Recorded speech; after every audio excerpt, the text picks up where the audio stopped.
દરેક નીતિની સામે કાયદાની રીતે ઊભો રહેતો SSK ન્યૂઝ ચેનલ। સુરતના કોસાળામાં સ્થિત આવેલા બસ ડેપો ખાતે 175 BRTS બંધ હાલતમાં હોવાનો આક્ષેપ સામે આવ્યો છે।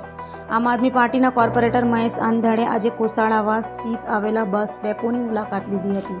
સુરત મહાનગરપાલિકાના ડેપોની મુલાકાત મહેશ અંધણે માલુમ પડ્યું કે સુરતની જીવાદોરી સમાન 175 BRTS બસ ડેપોમાં ધૂળ ખાય છે।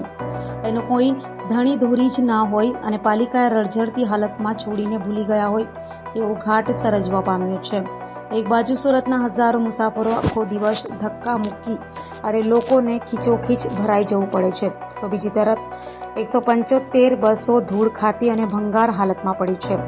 મહેશ અંધણે જણાવ્યું હતું કે પાલિકાના અધિકારીને જાણ કરતા જવાબ મળ્યો કે 40 બસ બંધ હાલતમાં છે, જ્યારે હંસા ટ્રાવેલ્સના ડેપો પર પરિસ્થિતિ જુદી જ બતાવે છે, જે શંકા ઉપજાવે છે શું આ 175 બંધ બસ પાલિકાના ચોપડે હયાત અને ચાલુ અવસ્થામાં બતાવે છે તેવો પ્રશ્ન મહેશ અંધણે કર્યો હતો। જો પાલિકાના રેકોર્ડમાં આ બંધ બસો હયાત બતાવતા હોય તો એનું બિલ પાલિકા દર મહિને ચૂકવે છે કે કેમ તે પણ તપાસનો વિષય છે।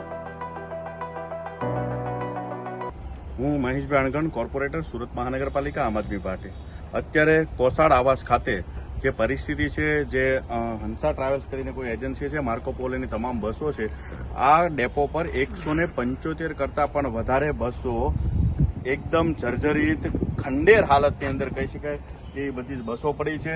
અને આના કારણે મુખ્ય પ્રોબ્લેમ એ થયો છે કે શહેરની અંદર હાલમાં જેટલા પણ રૂટ શરૂ છે એ રૂટની અંદર લોકોને ખીચોખીચ ભરાઈને જવું પડે છે। આવી પરિસ્થિતિ છે ત્યારે ખાસ ધ્યાન એ છે કે આટલી બધી બસો બંધ હોવા છતાં પણ શા માટે કોઈનું ધ્યાન નથી? આ પરિસ્થિતિ પાછળનું શું જવાબદાર કારણ હોઈ શકે છે?